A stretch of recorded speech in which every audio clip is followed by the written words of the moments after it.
Ғабдулла Кариев исемендәге Қозан Татар дәүләт яшь тамашачы театры бүген 35-нче сезонын башлый. Кунагыбыз театр актеры Алсу Шакирова. Сүзне коллегам Ания Гыйбадуллинага бирәм.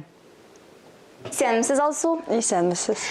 Премьерага әзерләнгән перформанс турында сөйләгез әле.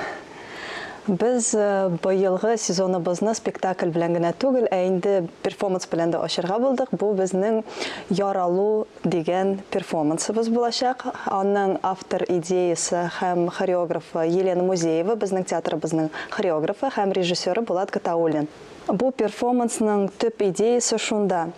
Без нинди генә иҗади проектка тотынсак та, нинди генә спектакль мул, перформанс мул, нәрсәгә нинди генә эшкә тотынсак та, монда инде һәрбер кешенең эше кирәкле һәм мөһим. Берәм-берәм без бер нәрсәдә эшли алмыйбыз, инде яратып күмәк башкарылган эш ул һәр вакытта да ниндидер нәтиҗә бирәчәк дигән төп идеясы бу Яралу дигән перформансның. Эштәлеге нидән гыйбарәт?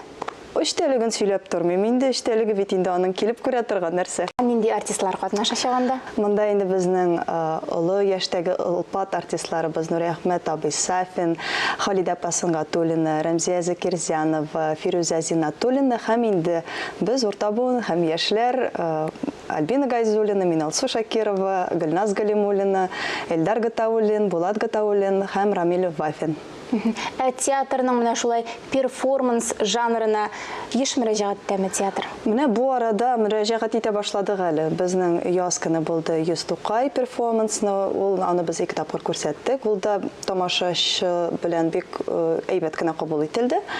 Һәм кеше ярата дип уйлыйм мин перформансларны. Аларны кабул итү. Перформанстан тыш спектакльдә узган елның премьерасы булган иде. Аның Йосыф спектакле шунда күрсәтәчәксез. Аны тамашачылар ничек кабул иткән иде?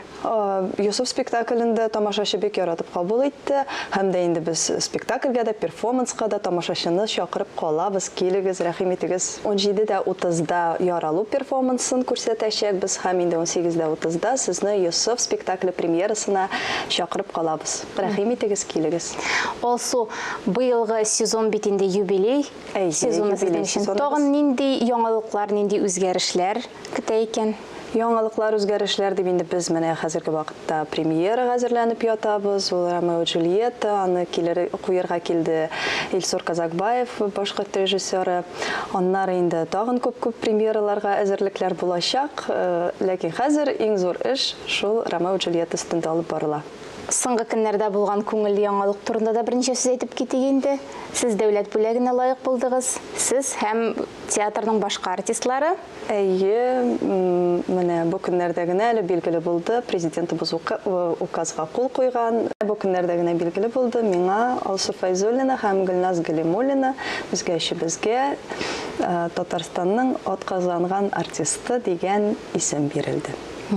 Сезне котлыйбыз, шулай театрыгызны күтәреп, халкыбызны мәдәни яктан агартып, эшләргә, яшәргә язсын. Рәхмәт, амин. Бик зур рәхмәт сезгә.